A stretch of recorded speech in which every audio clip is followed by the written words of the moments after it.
Bonjour à tous, ici Satia, médium et voyante du site www.satiavoyance.fr. J'ai l'immense plaisir de vous retrouver pour ce taroscope du mois de mai 2017 pour les lions, ascendant lion et lune en lion. Si vous ne connaissez pas les signes de votre ascendant et de votre lune, je vous invite à regarder en description de cette vidéo. J'ai placé deux liens, donc vous cliquez dessus, vous calculez votre ascendant et votre lune et ensuite vous revenez sur ma chaîne YouTube, donc Satia Voyance, et vous regardez les vidéos qui se réfèrent à ces signes pour avoir des infos complémentaires par rapport à votre signe du soleil. Donc comme toujours, c'est un tirage d'ordre général. J'essaye de m'adresser à un maximum de personnes, mais il se pourrait que certains d'entre vous ne se sentent pas concernés en fait par le message que je m'apprête à vous énoncer. À ce moment-là, vous pouvez me contacter par email à satiavoyance@gmail.com pour une consultation privée, donc qui se fera par téléphone ou par mail, selon votre préférence, et qui sera complètement personnalisée par rapport à votre situation. Donc, merci, un immense merci à toutes les personnes qui commentent, toutes les personnes qui s'abonnent à ma chaîne YouTube. Si ce n'est pas encore fait, pensez à cliquer sur le bouton rouge s'abonner en dessous de cette vidéo. Comme ça, vous recevrez toutes les notifications pour mes nouvelles vidéos directement par YouTube. Donc, vos chiffres et jours de chance pour ce mois-ci à million, pour le domaine sentimental le 4, le 8 et le 16 mai, pour le domaine matériel, financier, professionnel le 1er, le 9, le 24, et enfin vos chiffres de chance le 1, le 7, le 8, le 28 et le 30. Donc, on va passer au tirage donc effectué avec le tarot persan de Madame Indira et le tarot de Marseille en complément. Donc, j'ai une seule carte avec le tarot de Marseille. C'était pour justement expliquer la toute première carte, donc qui est la carte de la rupture. Donc la rupture qui évoque une rupture tout simplement, qui évoque une séparation.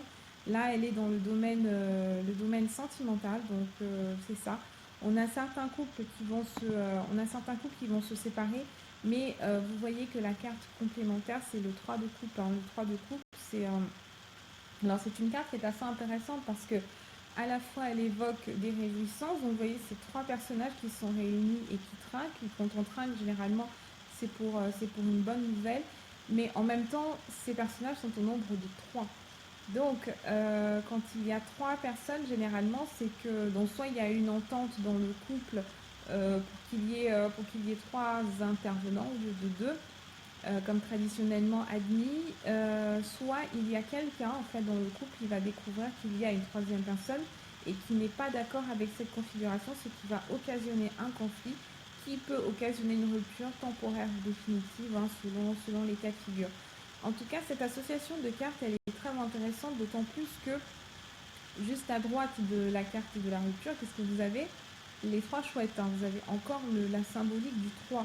Le 3, c'est la symbolique de la base, c'est le triangle, c'est le symbole du féminin. Donc peut-être qu'il y a plus de femmes scorpions qui vont se retrouver dans cette configuration où elles découvrent qu'il y a une troisième personne impliquée, et que le couple n'est pas forcément en duo, n'est plus forcément en duo. En tout cas, il y a anguille sous roche, et c'est ça qui va provoquer un inconfort ou alors une séparation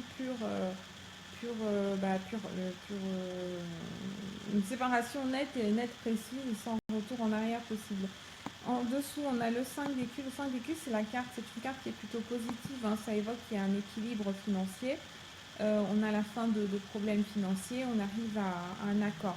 Donc ces problèmes financiers, entre guillemets, s'il y a une séparation, peut-être qu'on arrive enfin à un accord. Alors ça peut aussi parler de scorpions qui étaient déjà séparés avant le mois de mai, qui étaient dans une procédure de divorce par exemple.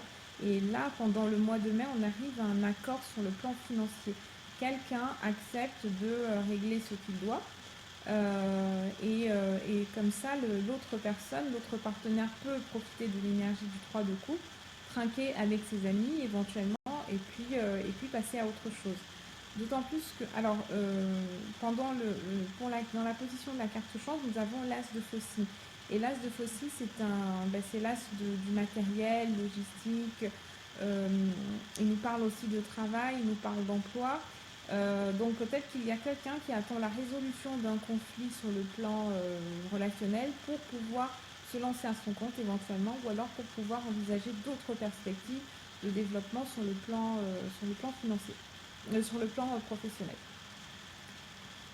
Si vous êtes un scorpion célibataire et que vous n'attendez pas de règlement quelconque, que vous n'êtes pas divorcé ou en instance de divorce, etc., ça peut signifier que vous allez rencontrer quelqu'un qui est dans cette situation.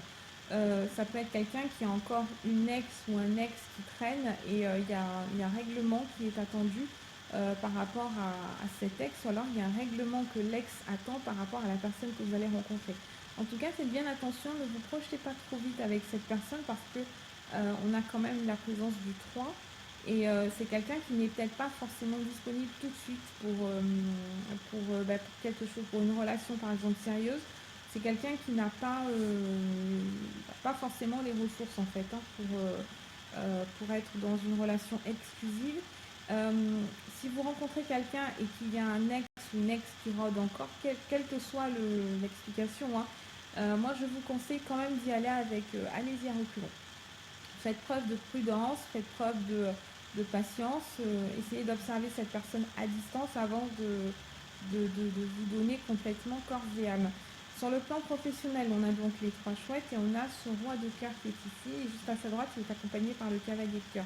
Donc un moi résolument masculin. Si vous êtes une femme, vous avez plus de chances de trouver un emploi qui sera signé par un homme, ou alors si vous souhaitez un conseil professionnel, vous souhaitez élargir votre réseau professionnel, etc., vous aurez plus de retours positifs de la part d'hommes.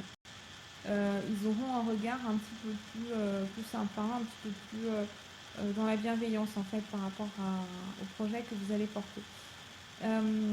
Si vous êtes déjà en activité à ce moment-là, je pense que c'est vous avez la possibilité d'être aidé par des collègues mais qui sont plutôt masculins. Le roi de cœur, il peut représenter un supérieur hiérarchique, tandis que ce cavalier, il peut représenter soit un collègue sur le même plan que vous, soit éventuellement un stagiaire ou quelqu'un de plus jeune que vous. Le cavalier, traditionnellement, c'est quelqu'un qui est jeune.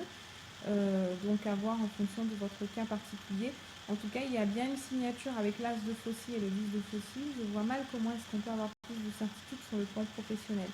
Si vous êtes en recherche d'emploi, vous allez trouver un million. Il faut vraiment persévérer ce mois-ci, ne lâchez rien, parce que pour moi, il y a bien une signature, qui est présente.